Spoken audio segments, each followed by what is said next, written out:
Vivek Ramaswamy does not think that publicly releasing the names of Harvard's anti-Israel protesters would be good for America.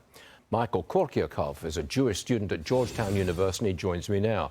How do you feel about releasing the names of very anti-Israel, pro-Hamas people at Harvard? Listen, Stuart, I read the letter. I thought it was utterly reprehensible, both from a historical standpoint and purely what's in that letter. That being said, I have to agree with Vivek here. As a college student, I understand what these petitions are like. The president takes a quick skim of the letter and then signs on the entire club to it. I'll bet to you that the vast majority of club members didn't know anything that was written in that letter. And I don't think they should lose opportunities and have their lives ruined because their presidents did this reprehensible letter signing.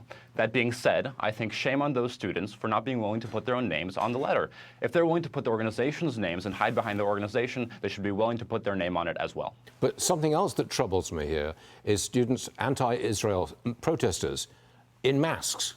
That is a problem to me. I don't think they should be allowed to do that, quite frankly, because that's a threat to you, isn't it?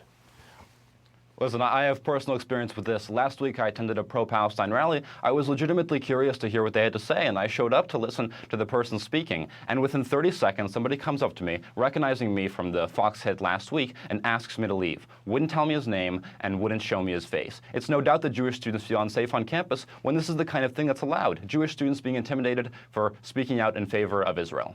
Do you find this frequently at your university, that you're you're unsafe on campus? I actually think that Georgetown has done a pretty good job in making Jewish students feel safe. I'll caveat my last statement by saying that the vast majority of responses to what I've been saying, that all the pro-Israeli sentiment has been very positive from my colleagues, from my friends, from my family. So at Georgetown, I feel relatively safe. I have to correct you from that intro there. I feel relatively safe going to classes. However, I've spoken to students at NYU and Harvard and Columbia, and I really can't say the same for them. It really has been a lot worse around those campuses.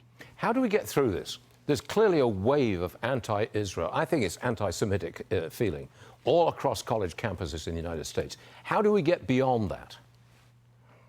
It's a tough question. You know, I'd like to say that I have the answer. The best thing that I can say right now is that education is the best thing that can fix these kind of incorrect sentiments.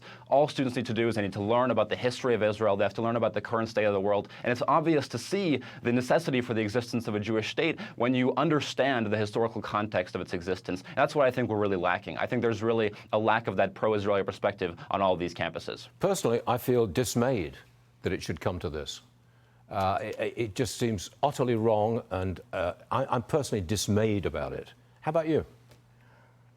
I have to agree with you there. I attended a panel last week about Israel and Palestine, and there were 4 professors, and 3 of them were on the kind of Palestinian side. 1 of them was on the Israeli side. And every time you heard some kind of pro-Palestinian sentiment, you heard a rouse of cheers, and you didn't see the same thing for the pro-Israeli sentiment. So I could see how a student who didn't know a lot about the conflict going into that could walk out of that room and have an anti-Israel perspective. I can entirely see how that's possible, and that's what I think is so sad. There's such an imbalance of perspectives on the rooms of this campus. Michael Korvyakov, thank you very much for coming on the show and telling us how you feel and telling us what's really going on. We really appreciate that, Michael. Stay in touch, please, and come back soon.